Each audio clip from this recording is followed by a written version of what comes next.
Hello and welcome to Cobra Chats, an FSDB podcast where students highlight projects on ECC skills, literacy, and leadership opportunities. We're going to start today's Cobra Chats episode with a special thank you to Bill Belez. He's the director of the Rehabilitation Center for Veterans Affairs in DC. Bill generously gave us several microphones, and we'd just like to say, thank you for your donation. Your generous donation is greatly appreciated. Thank you for the mic because the sound quality will be better for the videos to use. Thank you for the mic because I'm glad it has USB and USB-C so you can connect it to laptop, iPad, or any other device that has one or both of those connections. I look forward to using the microphones in further projects next school year. and we just wanted to say, Thank you!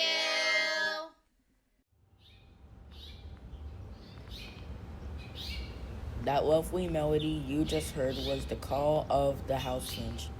Common yet charming, you can find right on campus. House finches are commonly known for their cheerful and warbling songs that can brighten any day. House finches are fascinating birds with a rich history. Originally native to the western United States and Mexico, they were introduced to the eastern United States in the 1940s when they were released in the New York City area. These birds were originally sold as Hollywood finches in pet stores. But when the sale of wild birds became illegal, many were set free.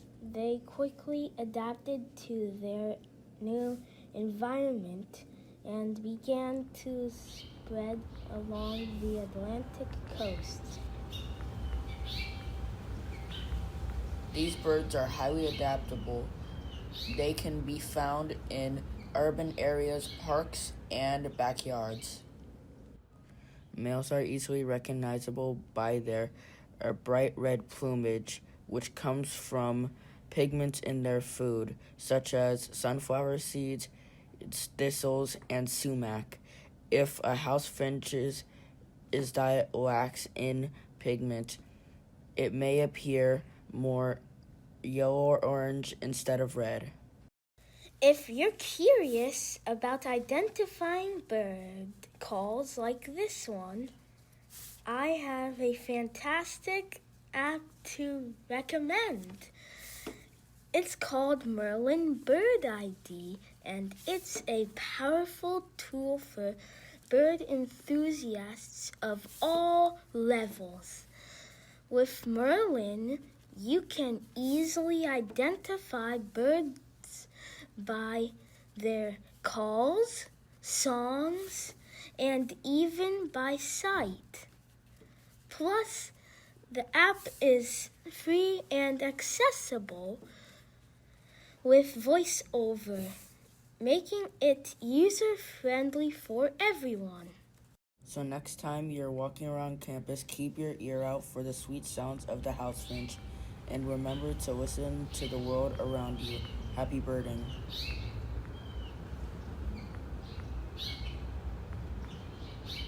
That entry was inspired by Mr. Chris, who noticed a very persistent bird outside of his window. After learning about the app, I've really been enjoying discovering all the different birds that are in the area. I hope you give it a try too. And speaking of exploration, Maely, one of our 5th graders, has an entry to share connected to orientation and mobility. I wrote an essay about an invention that I think has changed the world. It is called the white cane. It helps people who cannot see or have low vision be independent and stay safe while walking. The way it does this is by hitting obstacles before the person does. This helps them stay safe while walking. The white cane was invented by James Biggs in 1921. The white cane was made to help people who could not see or had low vision. It would hit walls, boxes, chairs, and other objects before the person did. This helps them be aware of their surroundings and navigate any area safely with confidence. However, the white cane is not perfect. For example, it cannot warn someone who cannot see that a car is headed in their direction. In addition, if it breaks while it is in use, the person may not be able to continue walking in a safe manner. Also, it does not work as well on sand or grass. Even though the white cane has disadvantages, it has just as many advantages. The white cane has many different parts. First, it has a rubber grip that the user holds in their hand. It can have up to 5 joints. The number of joints depends on how long the cane is, and that is determined by how tall the user is. The tip of the cane is the part that hits obstacles. To hold it together, there is a string. It goes through all the other parts of the cane. The white cane has changed the world in a great way and has helped many people who are blind or have low vision. It has helped them be safe and independent. The white cane is not perfect, but it has just as many advantages as it has disadvantages.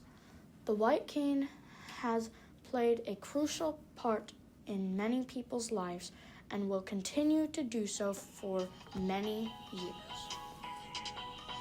The cane is an invaluable accessibility tool. Thank you, Maely, for highlighting its significance. Up next is a marvelous book review. My name is Jonathan Flores and I am in 6th grade. The book I will be reviewing is called Adrift by Tanya Guerrero. This is a realistic fiction novel. On Pebble Island, cousins Coral and Issa are so close they're practically sisters. When Coral and her parents leave on a months-long sea voyage, Issa is blue, and they vow to write to each other. Then, something out of the blue happens and Coral's boat capsizes. Coral gets separated from her parents and is washed up on a small island out in the middle of nowhere. Coral is all alone. Not knowing what happened to her parents, she is grieving. However, Coral must focus on the most ominous task at hand, surviving and finding the strength within herself to get off the island. The next few weeks will be torturous for Coral. However, will Coral find an unexpected source of help on the island? ? Meanwhile, Issa is the only one on Pebble Island, holding out hope that her beloved cousin is still alive. I rate this book 5 out of 5. Without spoiling the plot, I'll just say I love the way that it is beautifully written. Tanya Guerrero is definitely one of my favorite authors now. Thank you, JJ, for sharing your love of reading with us. For those of you that have a sweet tooth, you're in luck. We get to join Hadley as Donna shares her favorite sweet treat recipe. Hey Hadley, I have a good recipe to tell you about. Oh, please share it, Donna. It's a fruit sandwich. Sounds very interesting. Before I make my fruit sandwich, I need to wash my hands to keep my hands clean. After that, I need to get my ingredients for making a fruit sandwich. My ingredients for making a fruit sandwich is 2 pieces of bread, whipped cream, my 2 fruits, and you could use more than 1 fruit. It could be mango, it could be little pieces of watermelon or any other kind of fruit that you know. And I also need my whipped cream and my knife to cut the fruits. My first step for making a fruit sandwich is grabbing one of the pieces of bread, and then I grab my first fruit, which is strawberry, and I cut it into little pieces with a knife. And for safety measures, ask an adult to help you to cut it, so that way you don't get hurt. After cutting the strawberries into little pieces, I put them in the bread. Then after that, I grab my second fruit, which is banana, and after that, I put it in the bread. Then I get the whipped cream, I put it on top of the fruit. Then I grab the other piece of bread and I put it on top of the fruit with the whipped cream, and that's how you make a fruit sandwich. Do I need to have a grown-up watching me if I know how to use a knife? No, that is just if you don't know how to cut the fruit with a knife. But if you know how to cut it, I would suggest to use a butter knife to cut the fruits, so that way you don't get hurt and cut yourself with a knife. That's a very good point, and I will do that. And that's how you make a fruit sandwich. Sounds very delicious and partially healthy because it has fruit. Thank you for sharing, Donna. You're welcome, Hallie. A strawberries and cream sandwich sounds delicious. Thank you, ladies, for sharing. Our last entry is a bit of a time capsule entry, as Deegan Day recorded his interview with Mr. Keller before he graduated, and we're just now able to share it with you. Hope you enjoy. This is Deegan, and I'm interviewing Justin Keller. So, Mr. Keller, how did you find FSDB? Yeah, so it's a crazy story, but halfway into high school, I was playing football, sighted 20/20, and I had a head injury, and I lost my sight pretty instantaneously. And so I tried mainstream public school, but it just wasn't working. Became more and more frustrated having to learn everything all over again, how to read and write Braille, daily living skills. And so I tried mainstream for a little bit, but eventually I was forced to find another avenue. And my mom, working for the state of Florida at DOE, eventually brought me here and introduced me to this school. Was it hard living without vision? Coming from having pretty good vision? Yeah, I mean, I would definitely say so.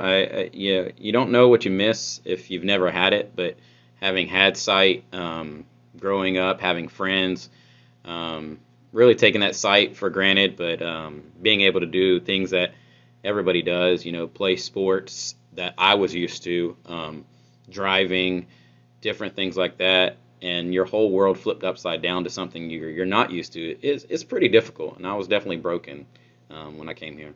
How many years did you not have your vision? Oh, goodness, that's a good question. 4.5.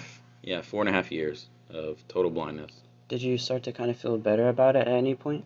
Yeah, I mean, you actually asked some excellent questions, but towards the end, I don't know if I ever felt good about it or better, but towards the end, or closer to when I got my sight back, because, obviously I can see better now, I never thought that would happen, but I sort of embraced that, hey, this is my life now. I can either feel sorry for myself, or I can just face the music and say, okay, this is reality, and make the best of the hand that I was dealt. And so, yeah, it got a little bit better over time. And how did you end up getting your sight back? Yeah, so that's a crazy story, but I came to FSDB, graduated FSDB, went off to college here in St. Augustine at Flagler. I lived off campus all the years at Flagler with some sighted roommates, and coincidentally enough, ironically enough, they were playing a pickup game of football, and I guess I was out there on a bleacher spectating. I wasn't playing, but a stray ball came out, popped me in the head, and thought nothing of it. But over the period of 3 months, started getting bad headaches. Was encouraged to go to the doctor. Of course, I didn't, because I don't like doctors. Especially don't like eye doctors. And then my vision just came back to where it is today. Not perfect, but obviously a lot better than no functional vision. Do you think that was an act of God? I know it wasn't medicine. I know it wasn't science. The reason I know that is because after I lost my sight, they definitely tried to find the answer for my eyesight going and the cause of that.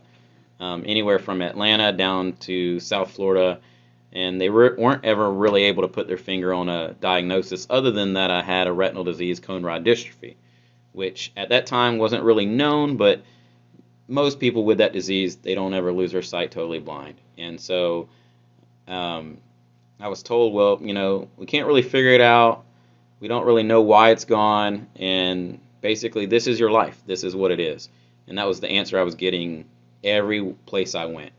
And so for it to come back the way it did, I definitely would say that was an act of God.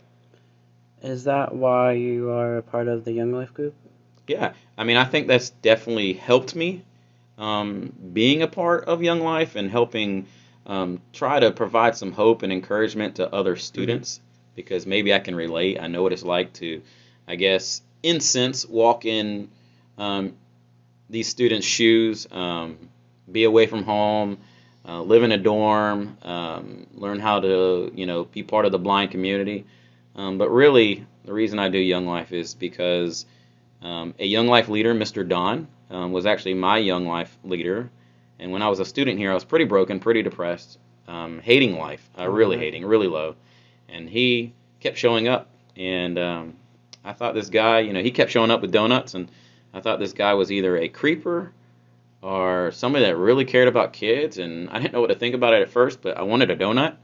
And every week he showed up with a donut. And he just kept showing up. And I realized he's a really amazing friend, a really amazing person.